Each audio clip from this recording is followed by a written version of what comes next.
Rentrons dans le vif du sujet directement. Tu savais que Google avait racheté la société Fitbit il y a quelques années et là tu es en train de te dire mais c'est qui Fitbit? Bah c'est quand même un monstre dans tout ce qui est les montres connectées et bracelets connectés pour venir recueillir des données de santé sur toi, ou en tout cas avec ton consentement vu que c'est toi qui la mets bien sûr. Et sur la prochaine montre de chez Google, la Pixel Watch 2, bah il y a quelques éléments qui devraient donc aller sur cette montre. Bonjour à tous et bienvenue sur cette nouvelle vidéo. Comme tu l'as compris, on vient ici parler des Google Pixel Watch 2. Allez, c'est parti!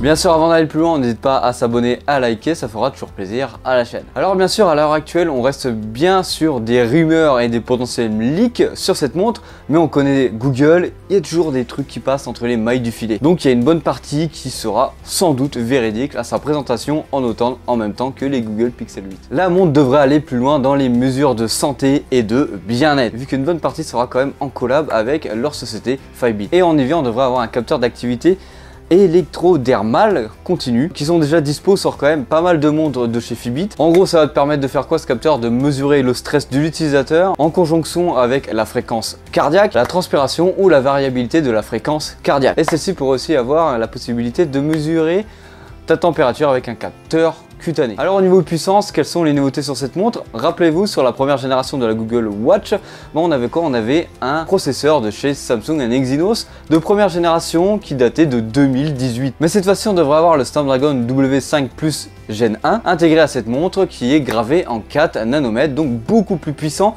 que son prédécesseur. Et selon 9 to 5 Google, la Google Watch 2 pourrait dépasser les 24 heures d'autonomie facilement. On devrait avoir des bords beaucoup plus fins sur cette montre, c'était le seul reproche à mon avis qu'on pouvait reprocher à cette montre à sa sortie, c'est qu'on avait des bords assez imposants entre l'écran et le côté de la montre. Et cela, ça permettrait de rattraper par exemple son retard par rapport au Galaxy Watch 6 qui viennent d'être présentés et des Apple Watch qui ont vraiment des bords de plus en plus fins. Les nouveautés qu'on pourrait avoir en plus, c'est quoi? C'est plusieurs formats. Rappelez-vous, l'année dernière, Google avait sorti seulement un format 41 mm. Donc un seul format, c'est un petit peu risqué car on n'a pas tous le même poignet. Par exemple, moi ici j'ai un petit poignet, il y en a qui ont des plus gros, il y en a qui ont encore des plus fins.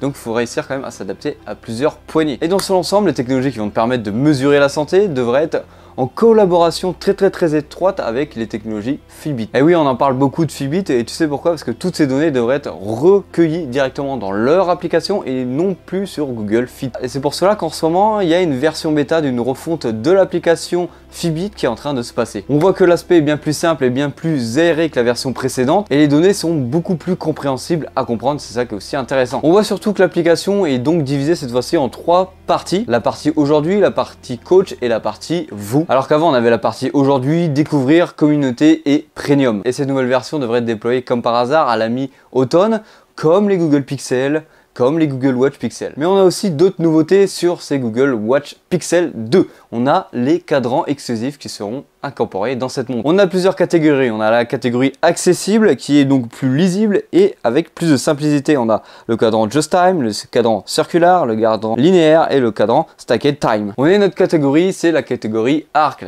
Toujours simplifié mais avec beaucoup plus de complexité. Oui, c'est un peu bizarre cette phrase. Donc en gros, tu vas venir pouvoir personnaliser et afficher toutes les données que tu souhaites sur ton cadran. On peut avoir jusqu'à 2 ou 4 emplacements de complications pour venir afficher des données. Après, on a la catégorie Board Digital avec le cadran Just Time et le cadran radial. Et après, vous aurez aussi la possibilité de faire des combos, c'est-à-dire de venir mixer la simplicité avec plusieurs complications dessus. Alors niveau prix et tout simplement disponibilité. La disponibilité, je te l'ai déjà dit en début de vidéo, ce sera en même temps que la présentation des Google Pixel 8 et 8 Pro, donc à la mi-automne, à peu près vers octobre si je me trompe pas. Les prix à l'heure actuelle, on les a pas encore, mais si on se base sur les prix de l'année dernière qui ne devraient pas trop évoluer sur cette nouvelle génération, on est pour le modèle Wi-Fi à 379 € et pour le modèle 4G, on est à 429 €. Allez, on arrive sur la fin de cette vidéo. N'hésite pas à me mettre ton avis en commentaire sur ces prochaine ou la prochaine montre. On verra s'il y a plusieurs déclinaisons.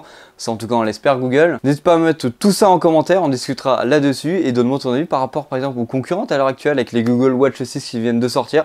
Prochaine vidéo la semaine prochaine dessus, ne t'inquiète pas. Ou par exemple, les reines comme les Apple Watch, la différence ou simplement des Fitbit classiques. Même si en ce moment, Fitbit ne sort plus trop de montres, peut-être que simplement, ils vont venir travailler que sur des montres Google maintenant. Voilà, c'était Hugo sur la chaîne Gigatop, comme d'habitude. Bisous!